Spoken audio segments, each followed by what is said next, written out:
Well, our gospel lesson, we meet Jesus today at the beginning of the story when he gets real popular, and people start thronging out to see him. I can't help but think of the sort of megachurch idea, where these huge churches where people are coming to see something that's new and glitzy in a way. Something like this is going on. It's like there's a circus in town, and new people come in to see Jesus. So many people, in fact. He's been doing new and interesting things and getting so much attention that there are so many people coming that he gets pressed down to the water and has to actually get in a boat and talk from the boat to the people on the shore so they don't just keep pressing in on him. It's a sort of a natural amphitheater. And it's interesting that as he sits in the boat and teaches these newcomers, the gathered throng, and this is at the beginning of the journey before he's done anything real challenging in a lot of ways. At the very beginning of the journey, he tells the story of the parable of the seeds that are sown. He tells the story of growth and growing things. Now, I've been driving out to Blanchardville from Madison. So I come in on G, go through Mount Vernon, and I cross the creek there. I've fished that many times. And then go past Donald Park and go on up. And I take a left on JG, which I've overshot several times because of that crazy corner. Yeah? Then it's JG to 39 to Blanchardville. Yeah? And oh, is it lovely out there in July. Oh my goodness. I don't know why anyone would voluntarily leave Wisconsin between May and September. Why would you, we pay the dues all winter long. Why would you leave? In July, it's so beautiful out there. You come down JG, and you can look down at those coulees, and look across the coulees to the other hilltops, and you see this patchwork of corn and beans and land that's put in the federal whatever it is, so it's not in crops. You look out and you can see that, and the color is just splendid.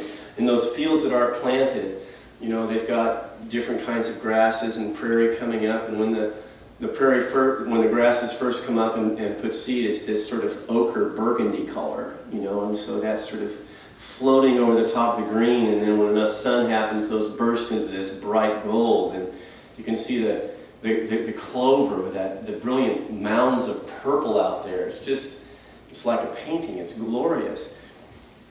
It's very easy for me to wax romantic about those fields and their beauty. But there's a lot of work that goes into making those fields look like that. I've known a few farmers. And every farmer that I've talked to remembers being a child and going out with Dad to pick field stones at the beginning of the year. Those things come up from the Lord only knows where. And you got to go out, you got to pick those things out of the field, and everyone hates to do it. It's such work. But you have to do that to get the field ready because you don't want to run into that with implements and so on. That's the last thing that you can afford. So you pick out the field stones. When you look out those fields, what you're seeing is years and generations of work to make them look that way. It doesn't just happen that way naturally. Sure, there's some nature at work there. It's beautiful. But it's also there, an emblem, a symbol of generations of care and tending to those fields. It's really, really something if you think about it. I don't know anything about farming, but I think that hay fields you leave planted for a very long time. You don't plow them up and do no-till planting. You leave a hay field and you put it on the right. It's almost like growing grapes. You want it on the right side so it gets the right kind of sunlight. And you got it, well, this week you cut hay because we had good weather. So you can drive down JG and you want to open up your window and slow down because beside all the visual stuff out there, you can smell the hay. It's just glorious. So when Jesus talks to people starting on the journey, and they're gathered on the hillside, on the beach, well, what does he do? He tells a story about planting seeds. A story that some people are supposed to hear differently, as I assume farmers hear stories about beautiful fields differently, who know the work that goes into it. He keeps saying, if you have ears, hear what I'm saying. If you have eyes, see what truth is in front of you. He somehow wants them to hear what is going on underneath the story he tells when he tells the story of the seeds, sowing seeds. Now, David Naihu says that when you have a field, you plant it. You know, if you've got some wetland, you go ahead and plant that wetland because you don't know if you're going to get a lot of rain, like last year, or no rain, like 2 years ago, or just the right amount of rain. And you plant the hillside, you put the seed down because you hope something to grow. You plant because that's what you do. You have a bit of discretion, of course, because seed is valuable, but you don't skip something because you don't know what the weather's going to do and whether it's going to grow or not.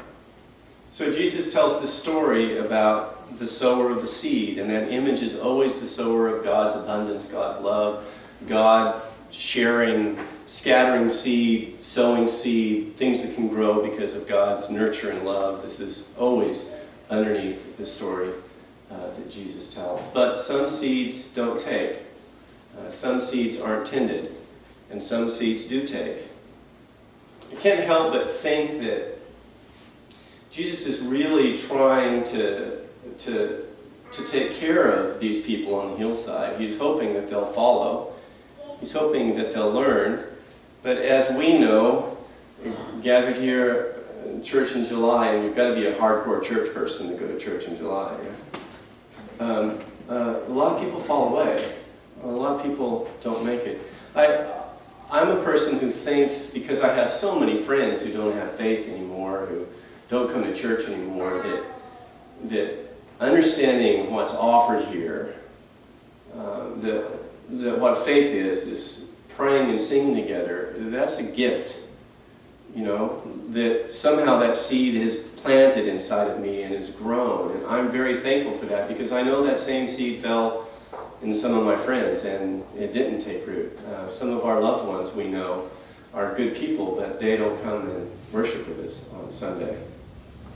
But I can't help but think that we all here have experienced something of the lesson that Jesus is trying to teach these people as they start out on their journeys.